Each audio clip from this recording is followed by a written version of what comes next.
Someone is in bed all day long and makes the whole house gloomy. It's really annoying because she can't even take care of herself. I wonder how long she's going to stay here, sleeping all the time. Every time they see my face, my mother-in-law and sister-in-law complain. It's true. It's the same whether Tom has a wife who doesn't do anything or not. What's the point of him having a wife if she doesn't do anything?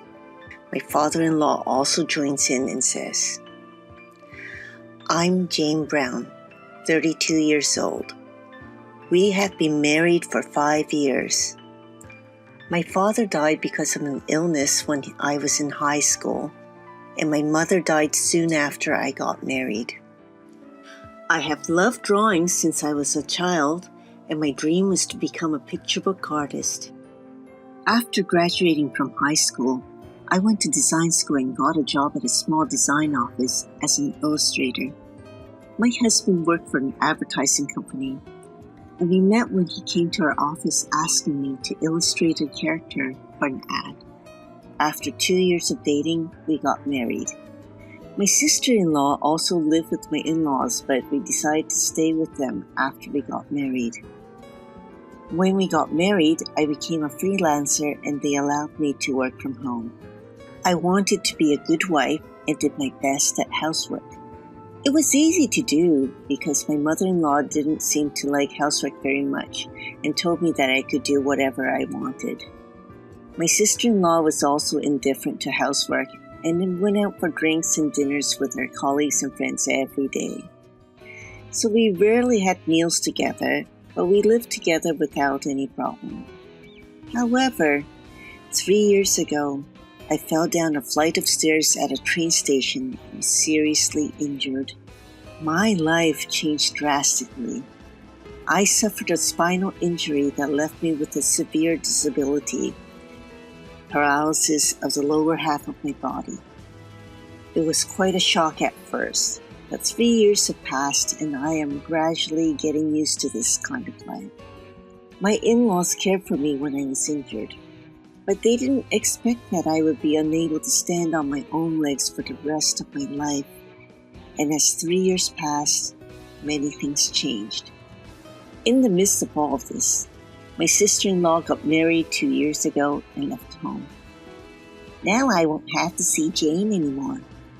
I clearly sense that my in-laws are annoyed with me, who is now almost bedridden. I could not refute my parents-in-law, as I can understand that it would be a burden to have a bedridden person in the house. Since my in-laws' house is old, there's no space for a wheelchair to pass through.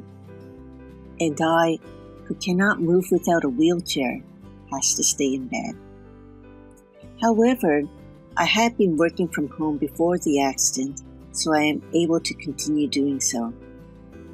I consider it's a blessing that my upper body is not paralyzed and I am able to work.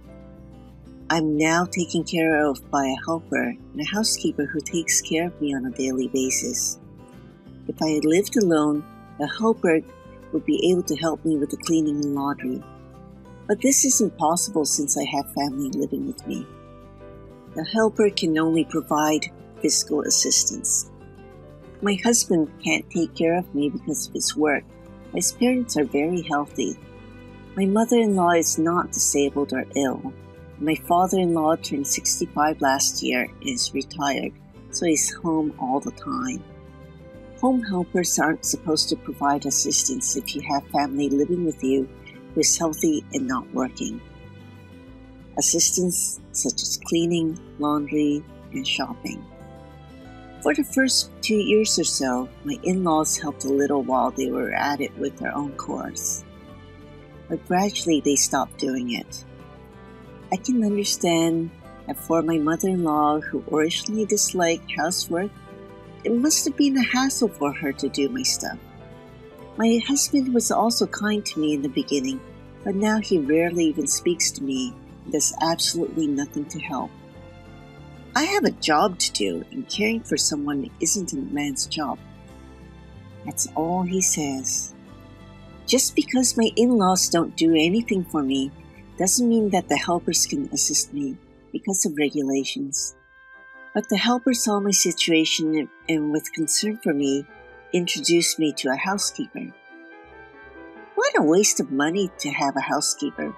What kind of extravagance are you talking about? But I also have my personal needs. If you don't do my laundry, I won't have any clothes to change into. Are you trying to exploit me, your mother-in-law? I don't think so. But with my situation, I have no choice but to ask you. When I said that, my in-laws looked at me as if they were looking at a nuisance. You're really a pest. We don't have that kind of money. I'll take care of it. I was so glad I had kept my job. So I managed to get a housekeeper to come to the house. The housekeeper was a 52-year-old woman named Susie. Her husband died a long time ago, and she has no children. I felt she was somewhat like my late mother. She was a very kind and gentle person who took care of me very well, and I was very happy. Now, the only people I can talk to are Susie and the helper, not my family. When Susie arrived, my parents-in-law immediately tried to take advantage of the situation. Hey, you! Do the laundry and cleaning over here too. No. What? You're a housekeeper. What are you doing here? If I do your part, it will cost extra. Will you pay for it? Then I'll do it. What the hell is wrong with you? What an arrogant housekeeper you are. There was an argument, but I felt a little relieved when she clearly said no. One day, after about a year of living like that, my sister-in-law came back divorced. She said it was because her husband cheated on her. He was an idiot, so he must have been seduced by a woman. He was a nagging pain. My brother-in-law worked for a large company and seemed to be a faithful businessman. He didn't seem like the type of man who would cheat on his wife. I thought it was strange, but I didn't want to make trouble, so I didn't say anything. Mia said the same thing as my parents-in-law, but Susie refused firmly. Susie didn't have a good opinion of them since she's never heard them utter a single kind word to me. I declined. What? What are you doing here? To take care of Jane. Huh? What do you mean? She's a useless housekeeper just like Jane. It must be because she's not paying Susie enough. It doesn't really matter, she's only earning as a side job. She's a useless woman who can't even take care of herself. That's why I have no choice but to ask the housekeeper for help. Mia, Kelly, you both can take care of yourselves, so you don't need help, do you? My parents-in-law's sarcasm doubled when Mia came home. A bedridden wife is nothing but a hindrance. Mia has come back and you only make our house cramped. We need only Mia. You're well off, aren't you? You live on your bed drawing silly doodles. Even when I was working, my sister-in-law would go out of her way to come to my room to sarcastically criticize me. I was fed up with constant sarcasm, so I talked to my husband about it. Hey, tell your mother-in-law and Mia to be a little more careful with their words. I'm hurt too. But it's the truth. What do you mean, the truth? You can't even do your own housework. All you do is sleep on the bed all day. I'm not just sleeping, I'm working. You're working in bed. It's an easy job. You don't have to commute like I do. That's true, but I'm trying my best to be useful to everyone. My family isn't happy with you because you can't take care of the house despite you are my wife. It's no wonder they think you're useless. Do you really think so? Well, don't get so sensitive. Just deal with it. You can't survive if you have to worry about every little thing. My husband wasn't very supportive at all.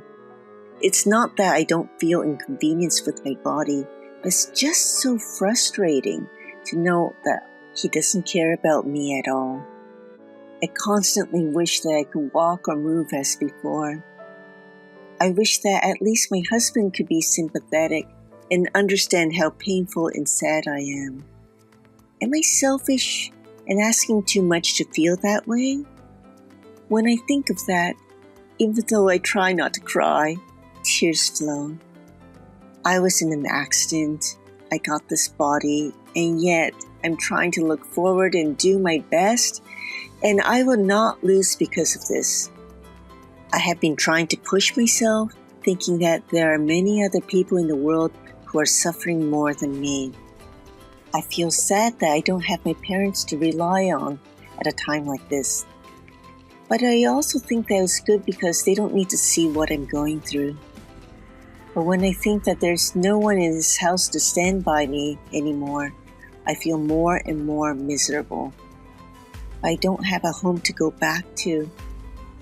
I wondered if I could at least leave this house with my husband. While I was thinking about that, he threw even more shocking words at me. For a moment, I was happy that he was thinking about me. But the next words threw me into hell. I knew they were right. What do you mean? I think they'll be better off with a younger, healthy wife than you. What? I want to have an heir, after all. But with you, I'm not ready. I don't know. It's just impossible. I felt as if someone had clubbed me in the head. I couldn't believe that my husband would say such a thing to me. I realized that I could no longer expect anything from him. Tom said a lot of things after that, but I couldn't hear anything. The only thing I understood was that he wanted to divorce me. You're useless, like a piece of trash. You may be paying for a housekeeper, but you don't make much money anyway, so you won't have anything left after paying the housekeeper's bill. You're just a burden to us. You're a parasite that hangs around our house. Right, even helpers don't come for free. Parasites that spend money for helpers, get out. I felt that there was no point in staying here any longer after being told such things by both my husband and in-laws. I thought to myself, I don't have a home to go back to. I just have to find a new place to live. Okay, I'll move out. I asked Susie to help me find a new place to live. She was happy to help me, and now all the procedures can be done online, which is very convenient. After all the paperwork was done, I gave Tom the divorce papers. Good! You finally made up your mind. But don't hate me. Hate yourself for having such a body. Fine. But are you sure that you're okay with me leaving? Of course it's fine. I'll find someone more suitable for me. Everybody says I'll find a better wife. Will you be able to make a living? Don't worry about that. Dad's retirement money is still there, and Mia said she got plenty of compensation for the affair. We won't have to worry about money for a while, so I don't need to depend on you anymore. Oh, sure. Then do what you like. I thought Tom seemed to be blind to reality. I moved out without saying anything. And there were some positive things as well. Living alone, a helper could support me with my daily life.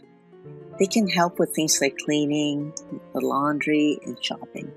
I felt really grateful. But I continued to have Susie coming by as before. In fact, she was a businesswoman who worked hard at a major company before she got married, and she is really digitally savvy. But being a large corporation, it was an extremely competitive place, and she just got sick of it and quit when she got married. That was 20 years ago. Susie laughed when she said that. But I wondered if the reason she was able to stand up to my ex-in-laws came from her experience. So now, she is no longer my housekeeper, but is managing my business. She is happy to do it and is a lifesaver. Besides, The new place I moved to is a barrier-free apartment that is wheelchair accessible, so I can move around by myself. The kitchen is spacious enough for me to cook. Just when I was beginning to think that I was finally getting used to my new life, my ex-mother-in-law started to call me a lot. But there was nothing more to talk about, so I decided to ignore the calls. Partly because Susie's support was great, and partly because I could focus on work without all the drama, my business was doing so much better and didn't have time to deal with my ex-mother-in-law. A year passed. I still hear from Mia, though not as often as before. My life was established, so I decided it was time to settle things for once. And I picked up the phone. Hello? Finally, you answered. Why haven't you ever answered the phone? I was worried that something had happened. She suddenly spoke to me in a sweet voice. She had never said anything like that when I lived there. I suspected that she was probably in trouble and heard about me. I wondered what kind of life she had in the past year. I'm grateful for your concern, but I'm fine and doing well. You don't need to worry about me. Oh, well, that's good to hear. By the way, yes? Well, do you still want to live with us like before? Excuse me? You can't be happy living with a parasite, a piece of garbage. I've been thinking about it a lot. It wasn't right to leave you, a physically disabled person, alone. We'll take good care of you so you won't have to worry anymore. I'm doing great. Since I'm on my own, my helper can support me with my chores. They do my cleaning, laundry, and shopping. Besides, Susie helps me with my work. No issues at all. About that business? Is it true you're making more than Tom? Yep. But at the time of the divorce, he seemed to forget about it. He said that you're earning close to $15,000 every month. My income was covering their living expenses.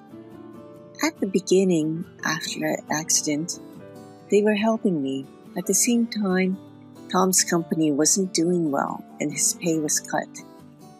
But fortunately, my income had been increasing. So I offered to help. At first, he was saying things like, sorry. We didn't tell his parents anything, since he said they're worried if they found out that his salary dropped. But after 3 years, he seemed to forget that I was paying for most things. I thought he should put aside his own salary when we divorced, but I didn't dare mention it. I also knew that the cause of Mia's divorce was not because of her husband cheating, but because of her. He had contacted me. He also told me that Mia stole his money. Mia said that she received the money as alimony. He said that he will take back exactly what she took, and he will in turn charge her for compensation. I decided to get divorced before my in-laws learned the truth. When I confronted Kelly about it, she was absolutely mortified. Tom fell in love with a girl from a hostess bar and owed a bit of money. Oh, so that's why he wanted a divorce, so he can leech off her earnings? He can't count on something like that. First of all, they weren't in a relationship. He was just another customer. I know. Did you know? Yep, all of it. Why didn't you tell me? Did you also know that Tom's company was in danger? Yes.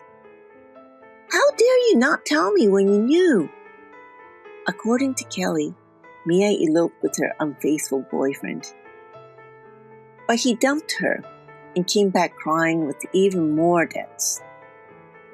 Tom's company went bankrupt 6 months ago and now is searching for a job. But he can't seem to find one that he thinks is suitable for him, and now just unemployed. He has lost all confidence in himself and has become a recluse. Because the kids are living with us, they completely used up Dad's retirement fund. There's only debts to pay. Really? So if you come back, everything will be all right. I don't get it. I really didn't understand what she meant by everything will be all right. I couldn't understand the nerve of someone who kicked me out like the way they did and now saying something like this. I also wondered how it's possible to change so much in 1 year. It was sooner than I expected. Tom probably had no clue that his company would actually go bankrupt. It was something that Tom, who was so careless, would have done. Kelly tearfully said that if she had known, she would not have let us get divorced, but it was much too late for that. In the end, all she is saying is that it's all about the money.